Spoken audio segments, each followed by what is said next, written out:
here and welcome back to my channel.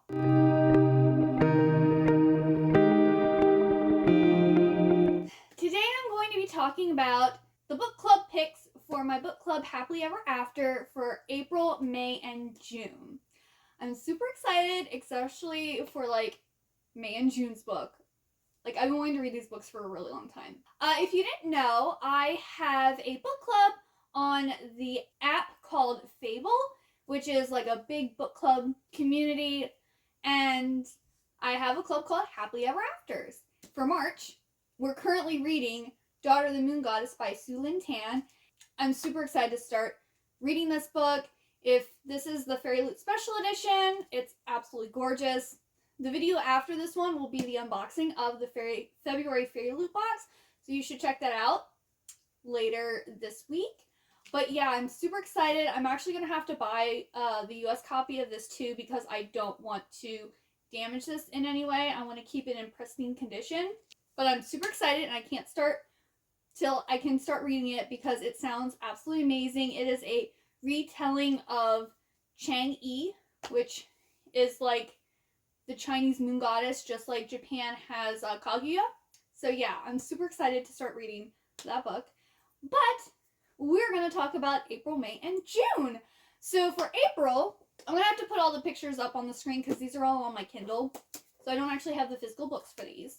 But in April, we're reading Last Chance Books by Kelsey Rodkin.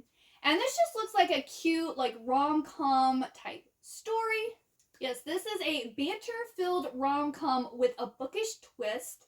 And we have Madeline and Jasper.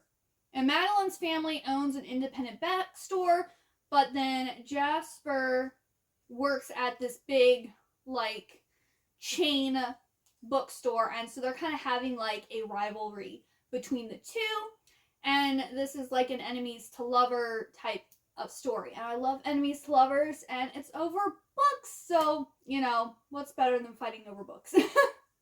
Or bookstores, So yes, this is going to be the book that we're going to read in April. It just sounds really cute. I'm excited to start reading it. And then in May, we're going to read For Love of the Phantom by Davine Desi. I don't think I said that name right. But this is a sequel to Gaston Leroux's The Phantom of the Opera. And this is actually a trilogy. So this is the first book of a trilogy that follows the events after The Phantom of the Opera. And I've had the trilogy on my Kindle for 2-ish years now, and I keep on going, oh, I want to read that. Oh, I want to read that. And you know what? May is the time to read this. So yes, this is the romantic sequel to one of the best love stories of all time. It begins just after Christine and Raoul leave the Phantom in his lair in the basement of the Opera House. After faking his own death to escape the pair's authorities, the Phantom sets out to find Christine again, eventually following her and Raoul to London.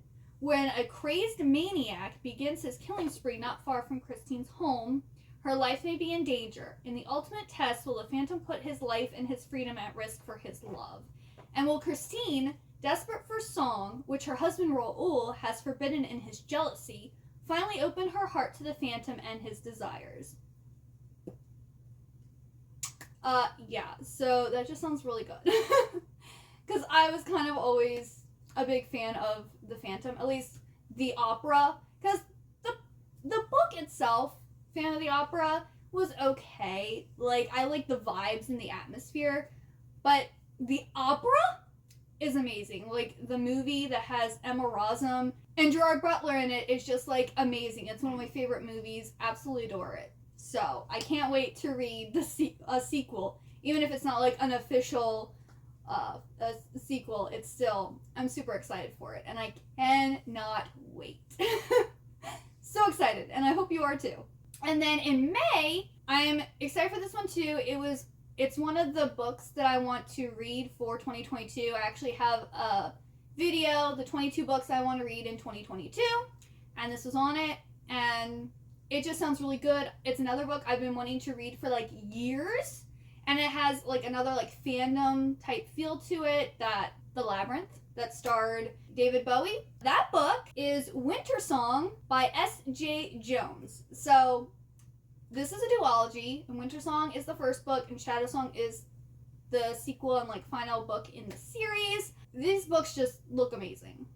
So, what are they about, you ask? Dark, romantic, and unforgettable, this riveting debut for fans of Labyrinth and Naomi Novik tells the fantastical story of a young woman's journey towards love and acceptance. This is deep in his terrifying realm underground. The cold and forbidding Goblin Queen casts a dark shadow over 19-year-old Liesel. Her grandmother had always warned her to follow the old laws. For every year on the longest night of winter, the Goblin King will emerge into the waking world in search of his eternal bride. Sensible and plain, Liesel knows it's her duty to keep her beautiful sister safe from harm, but she wishes only to indulge in her wild, captivating music, composed and played in secret in the Goblin King's honor. When her beautiful sister, Kathy, is stolen by the Goblin King, Liesel knows she must set aside her childish fantasies to journey to the underground and save her. Drawn despite herself to the strange, beautiful world she finds and the mysterious man who rules it, she finds herself facing an impossible choice. With time and the old laws working against her, Liesel must discover who she truly is before her fate is sealed. Set at the turn of the 19th century, when young upstart composers like Beethoven were forever altering the sound of music, S.J. Jones' richly imagined debut spins a spellbinding tale of music, love, sisterhood, and a young woman's search for self-actualization. I'm so excited. I think I'm the most excited for this book. It just sounds so good. Those are the books that we are going to be reading in April, May, and June. I will leave a link down below to the Fable app. That way, if you'd like to download it and join in, you can. I really hope to talk to you about these books in the future, and I hope to see you next time. Bye-bye!